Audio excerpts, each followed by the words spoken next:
Hi and welcome to Thailand News Today. 4.2 magnitude earthquake shakes Chiang Mai province this morning. Engineers urgently working to restore power to Phuket International Airport, and over 1,000 cannabis clinics have opened this year in Thailand. All that and more, headlines coming right up.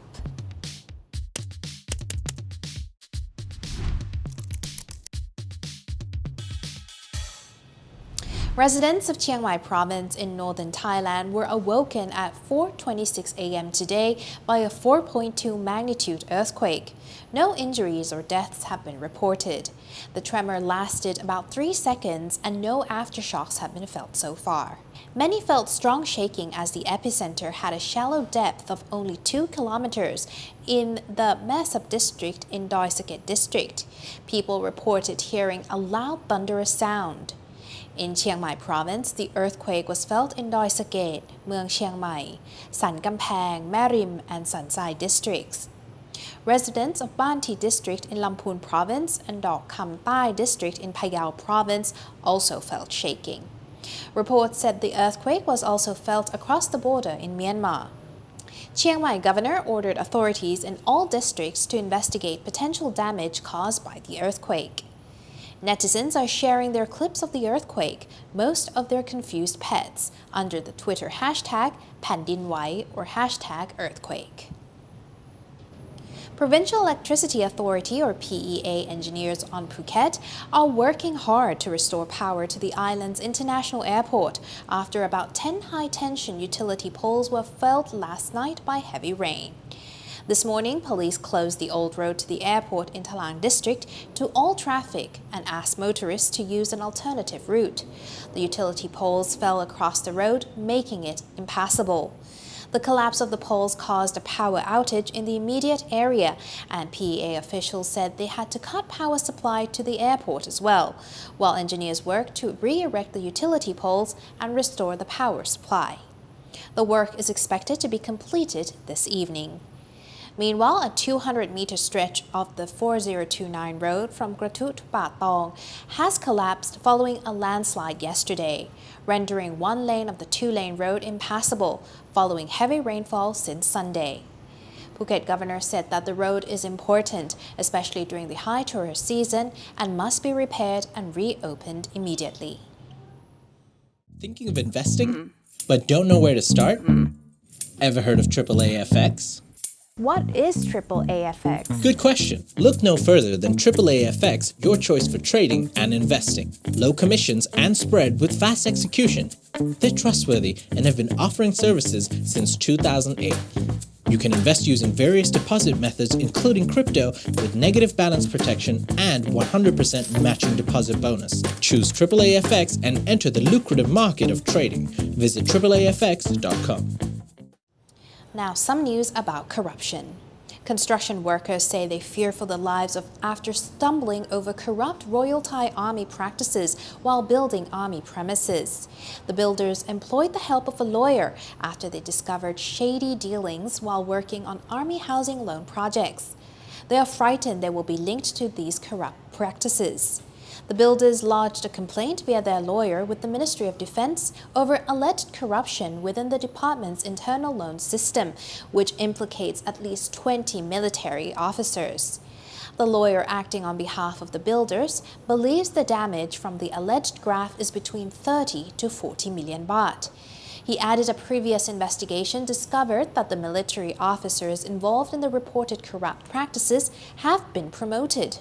At least one senior army officer has swindled some of the loan money by claiming the recipients had to pay a 5% welfare fee and a further unspecified amount called a loose change fee. The lawyer revealed that the army confirmed these fees were illegal. He said the soldiers who obtained the loans were taken aback by the fee deductions.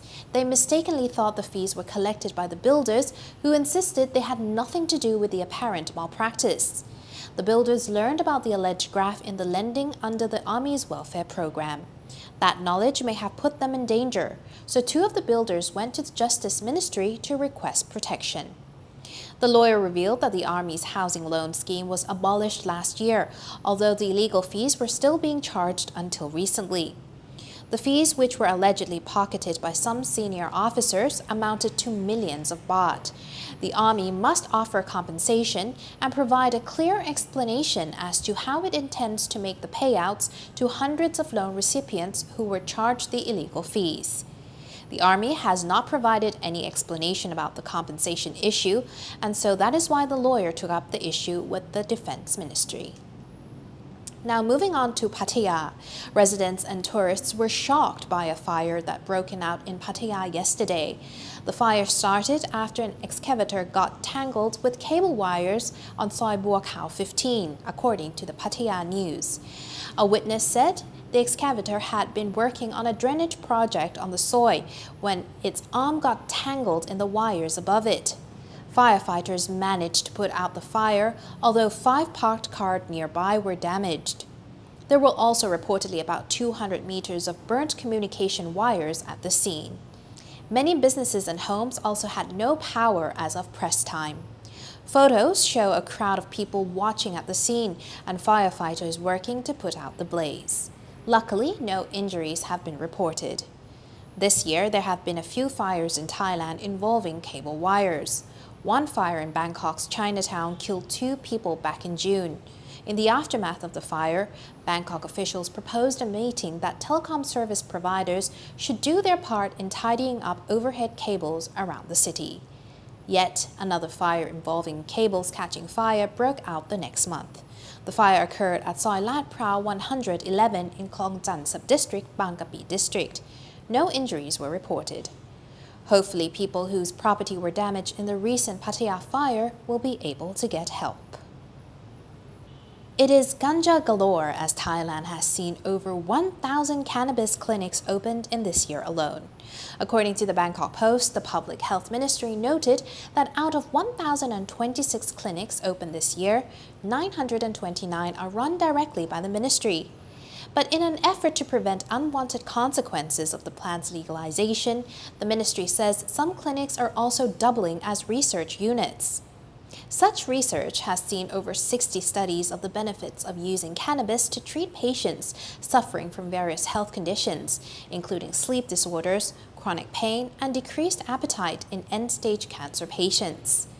At least 5 cannabis-based treatments on the country's essential drug list are using these studies as resources in their proposals. And since the start of this year, the ministry says the number of patients seeking cannabis-based treatments has increased by 142%. Moreover, the number of patients seeking such care exceeds 10,000 nationwide. The Cabinet has also recently approved the Public Health Ministry's proposal to appoint 1 more Deputy Permanent Secretary to monitor the implementation of the ministry's core policies. Of these policies, the legalization of cannabis is included. The House panel chair also says that the stalled deliberation of the bill on cannabis and hemp control will resume in November. The bill aimed at protecting the public from abusing cannabis, or ganja, as the locals call it. The government removed the plant from the banned narcotic list on June 6. Now, finding high-quality imported buds of every strain of marijuana under the sun is becoming the norm.